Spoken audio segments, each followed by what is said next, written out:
राजधानी दिल्ली में विधानसभा चुनाव के लिए प्रचार प्रसार का दौर शुरू हो चुका है।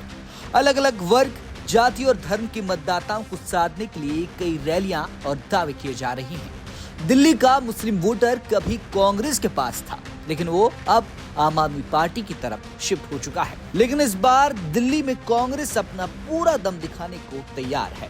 इसलिए कांग्रेस का शीर्ष नेतृत्व 13 जनवरी को दिल्ली में एक विशाल जनसभा और रैली का आयोजन कर रहा है। दिल्ली चुनाव में राहुल गांधी की एंट्री होने वाली है। विपक्ष के नेता राहुल गांधी उत्तर पूर्वी दिल्ली के सीलमपुर विधानसभा में रैली के साथ कांग्रेस के लिए चुनावी अभियान की शुरुआत करेंगे। सीलमपुर विधानसभा में सबसे ज्यादा मुस्लिम मतदाताओं की संख्या है।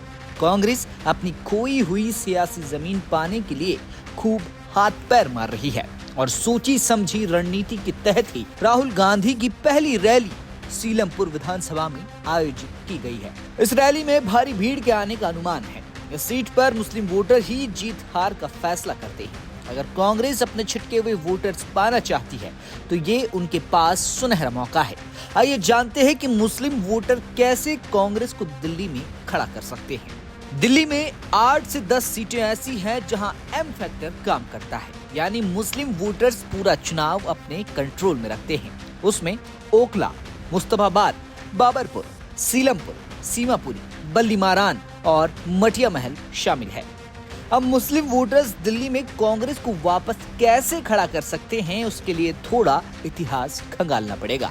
तो चलिए इतिहास के पन्नों को पलटते हैं। साल 2013 में कांग्रेस पार्टी को मुस्लिम बहुल 11 सीटों में से 6 सीटों पर जीत हासिल हुई थी। लेकिन 2015 में मुस्लिम वोट बैंक कांग्रेस के हाथ से पूरी तरह फिसल गया। 2015 के विधानसभा चुनाव में आम आदमी पार्टी ने मुस्लिम बहुल 11 में से 10 सीटों पर जीत दर्ज की थी, यानी कांग्रेस का सारा मुस्लिम वोटर आम आदमी पार्टी की तरफ शिफ्ट हो गया।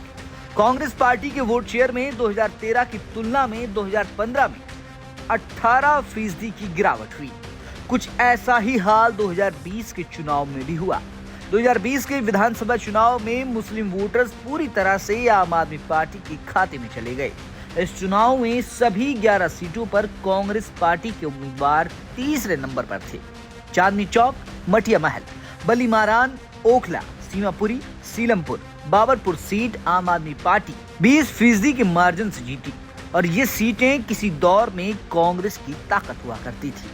जैसा कहा जाता है कि मुस्लिम समुदाय उसी को वोट करता है जो बीजेपी को हरा सकता है, और आंकड़े भी उसी ओर इशारा करते हैं। अब अगर कांग्रेस दिल्ली में पूरी ताकत के साथ चुनाव प्रचार करती है और कांग्रेस सांसद और नेता विपक्ष राहुल गांधी चुनाव प्रचार करने मैदान में उतरते हैं तो कांग्रेस दिल्ली में रिवाइव हो सकती है। सीलमपुर में कांग्रेस बड़ी रैली का आयोजन कर रही है। इस सीट पर कांग्रेस से अब्दुल रहमान चुनाव लड़ रहे हैं, जो कि आम आदमी पार्टी के विधायक रह चुके हैं। वहीं आपने कांग्रेस नेता मतीन अहमद के बेटी चौधरी जुबेर को टिकट दिया है। दिल्ली में कांग्रेस का वोट शेयर 5% से भी कम है। बता दें कि दिल्ली में 12% मुस्लिम वोटर है और ये 12% वोट अगर कांग्रेस अपनी तरफ खींचने में कामयाब रही, जो कि 2013 के पहले कांग्रेस की तरफ था, तो कांग्रेस न सिर्फ दिल्ली में खड़ी हो जाएगी बल्कि आम आदमी पार्टी को भी तगड़ा झटका लगेगा। यही वजह भी है कि कांग्रेस मुस्लिम बहुल सीटों पर अपना दमखम और चुनाव प्रचार में जोर लगा रही है। सीलमपुर के बाद कांग्रेस का शीर्ष नेतृत्व बाकी मुस्लिम बहुल क्षेत्रों में बड़ी रैलियां करेगा और साथ साथ जनसभा में भी कांग्रेस के शीर्ष नेता नजर आएंगे। और अगर ऐसा होता है तो दिल्ली में कांग्रेस वापस खड़ी हो सकती है। दिल्ली चुनाव में कांग्रेस के पास खोने को कुछ नहीं है। सोमवार को राहुल गांधी दिल्ली चुनाव में कांग्रेस के लिए चुनावी बिगुल फूकेंगे।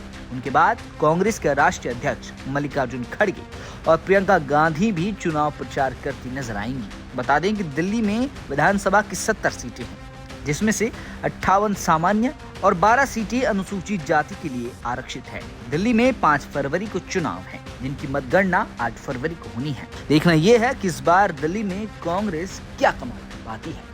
ब्यूरो रिपोर्ट, दिल्ली तक।